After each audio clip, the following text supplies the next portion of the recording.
I want to ask you something before I get into this. When you think about your business, your side hustle, your company, whatever it is you're building, does your family feel like part of it? Or does it feel like the thing you're building it despite? Because for a long time, and I want to be honest about this, my family and my business existed in my head as two separate things, two competing demands, two forces pulling in opposite directions. What changed that wasn't a system or a schedule or a productivity hack. It was a conversation, a real one, with my wife about what we were actually building and why. And somewhere in that conversation, I stopped seeing the business and the family as two separate things that I had to balance. And I started seeing them as the same thing. This video is about how that happened and what it actually looks like in practice to build a business with your family, not around them, not despite them, with them. I think it's worth naming why this distinction matters so much, because on the surface, balance and integration can sound like the same idea with different marketing. They're not. Balance implies two separate things sitting on opposite ends of a scale, and your job is to keep shifting weight between them so neither side crashes down. Integration is a completely different posture. It says the business and the family aren't on opposite ends of anything. They're both expressions of the same underlying thing, which is the life you're actually trying to build together. Once I made that shift in my own head, a huge amount of guilt simply stopped applying to me because I wasn't constantly failing at an impossible balancing act anymore. I was just living one life with all its parts visible to the people in it. For the first stretch of building the business, I was protecting my family from the uncertainty of it, not deliberately, not as a conscious strategy, but every time things were difficult, a client didn't convert, something didn't work, I'd made a decision I wasn't sure about. I kept it to myself. I told myself I was protecting her. She had enough to manage. I didn't want to add the weight of my business anxiety to everything else she was carrying. But what was actually happening was that I was building something that was consuming huge amounts of my time and energy, and the person closest to me didn't fully understand why. She could see the hours, but she couldn't see what it was for. Not really, not the full picture. And that gap between what she could observe and what she could understand was creating a distance I hadn't intended. One evening, she said something to me. Just honestly, she said, "I feel like you're somewhere I can't follow." And that landed in a way I wasn't prepared for. I want to sit with that sentence a little longer than the script naturally does, because I think it's the most important line in this entire video.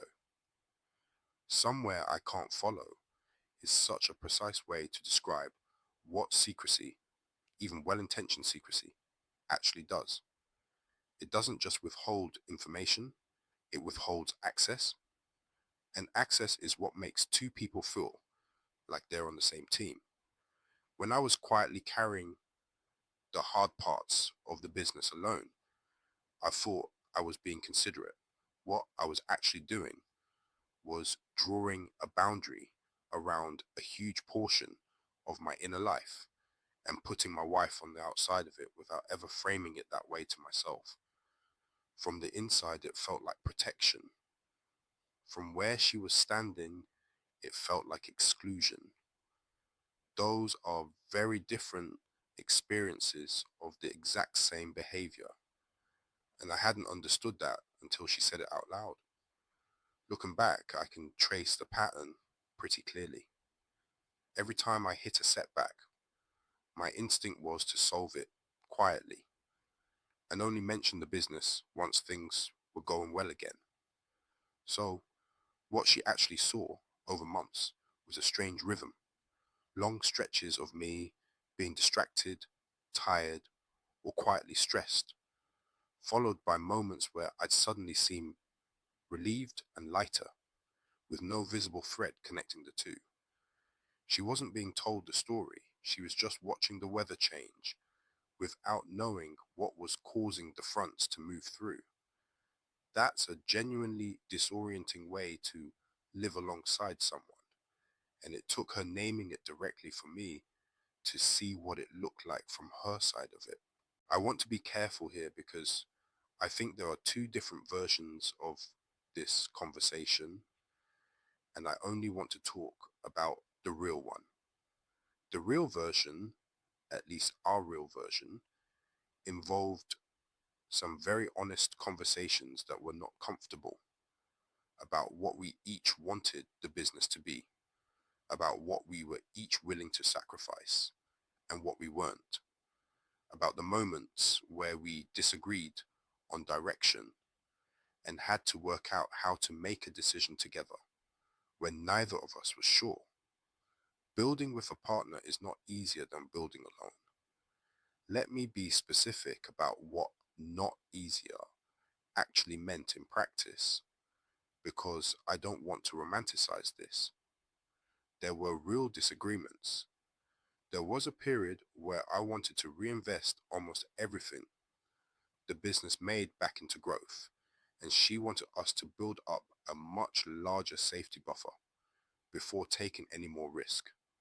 Neither of us was wrong. We were weighing the same uncertainty differently, based on different tolerances for risk, and working that out took several actual conversations, not one tidy breakthrough moment. Building alone, I would have just made the call myself and lived with the consequences privately. Building together meant sitting in the discomfort of not having full control over the decision and trusting that the process of working it out together would produce something better than either of us would have landed on alone, even though in the moment it often just felt slower and harder. I want to be really clear about that, but it is better in ways that go beyond the business. When my wife understands what I'm working on, really understands it because she's in it too, the hours I spend on it feel different. They're not hours away from the family. They're hours we're investing in something we both believe in. That reframe changed something surprisingly practical about my day-to-day experience of working late. Before, a late night at the desk felt like theft, time taken from the family and spent elsewhere, something to fill a low hum of guilt about even while I was doing it. After the exact same late night felt like a contribution, time spent on something we'd both decided mattered, for reasons we'd both articulated out loud. The hours themselves didn't change. What changed was who they belonged to, and that shift in ownership did more for my sense of guilt around work than any time management technique I've ever tried. My oldest son is 4. He doesn't understand what a business is. He doesn't know what we do or what it means, but he knows something is being built because we talk about it in front of him in language appropriate for a 4-year-old as a normal part of our life, not something separate from family life, part of it. I'm not trying to teach him business at 4, but I do want him to grow up in a house where working on something, building something, is normal, where his parents are people who create things. I'll give you an actual example of what that looks like, because talk about it in age-appropriate language can sound vague until you hear it in practice. If a client says yes to something we've been working on, we'll tell him at dinner, we've been trying to help someone with a problem, And today they said, yes, we get to help them. Framed the way you'd explain any small win. The same register you'd use to tell him a friend invited him to a birthday party. If something falls through, we might say, that thing we were hoping would work out didn't this time, and that's okay. We'll try something else. He doesn't need the financial details. He needs the emotional shape of it. Sometimes things work, sometimes they don't, and the people who work on things keep going either way. That's a lesson far more valuable at 4 than any actual business content would be. What I'm careful about, and I try to be very deliberate about this, is not letting the stress of the business become the atmosphere of the home, because children absorb that. They don't know what it is, they can't name it, but they feel tension, they feel anxiety, they feel distracted. So whatever stress the business is generating, and it always generates some, I try not to let it off gas into the house, into the dinner table, into the bedtime routine. That's mine to manage, not theirs to absorb.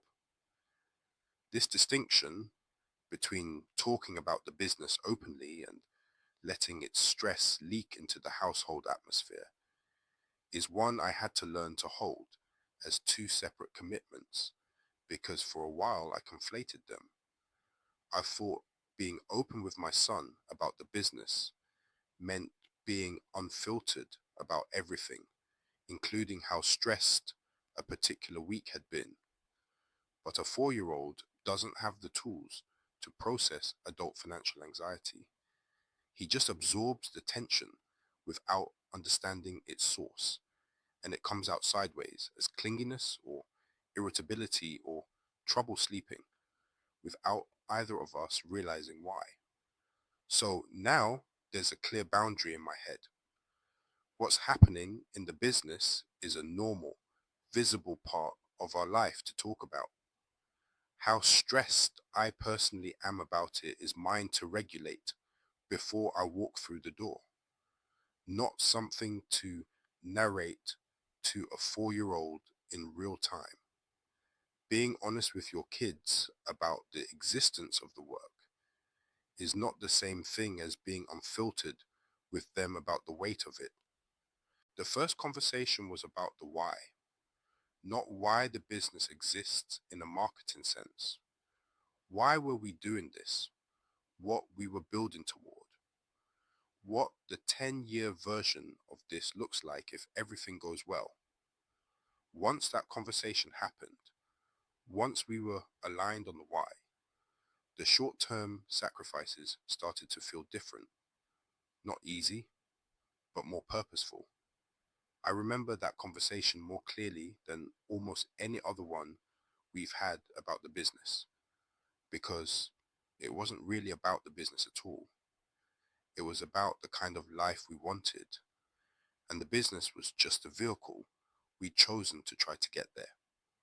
Once that was actually said out loud, not assumed, not implied, but stated plainly by both of us, a lot of smaller disagreements stopped being about whether the sacrifice was worth it and started being about whether a specific decision served the thing we'd already agreed we wanted. That's a much easier argument to have because you're no longer relitigating the whole premise every time something gets hard. The second conversation was about what we each needed to not resent it. My wife needed to know that the hours she was investing were seen, were valued, were not just expected. And I needed her to tell me when it was too much. That conversation about what we each needed wasn't a one-time thing. We come back to it when the balance shifts, when one of us starts to feel the weight more than the other. I want to underline that this is a recurring conversation, not a box you tick once and never revisit, because I think that's the part people most often get wrong when they hear advice like this. The needs I had in the first year of the business were not the needs I had once we had a second child, or once the business hit a stretch where it genuinely needed more hours than usual. What being seen looks like for my wife has shifted over time too. Sometimes it's a specific acknowledgement, sometimes it's simply me taking something off her plate without being asked. If we'd only had that conversation once and assumed it would hold indefinitely, we'd have drifted apart from each other's actual current needs within a year. Coming back to it regularly is what keeps it honest. The third conversation was about failure. What happens if this doesn't work? Not as a catastrophe, just as a real possibility we had both thought about. Because when you know you've talked about the worst case, when you've looked at it together and decided you can handle it, the fear of it loses some of its grip. Somehow, having that conversation made me more committed to the business, not less, because I wasn't building while pretending failure was impossible. I was building knowing we talked about it and decided to try anyway.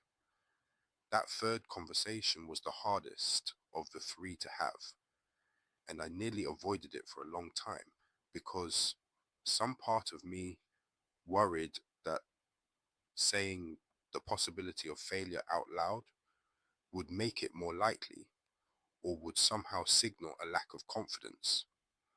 What actually happened was the opposite. Once we'd walked through what we'd genuinely do if the business didn't work, what our finances could absorb, what we'd fall back on, how long we'd give it before making a hard call, the fear stopped being this vague, formless thing sitting at the back of my mind, quietly draining energy every day. It became a defined, bounded scenario that we'd already agreed we could survive. And a defined fear is so much easier to carry than an undefined one. The key thing that made all three of these conversations work was being honest about what we each needed from the other, not assuming, asking, and then actually listening to the answer. Balance in our house looks like most evenings between getting home and the boys going to bed belong to the family. Not perfectly, not robotically, but as a default. Balance looks like Sunday evenings we talk about the week, what needs to happen, who's carrying what we're consciously not doing.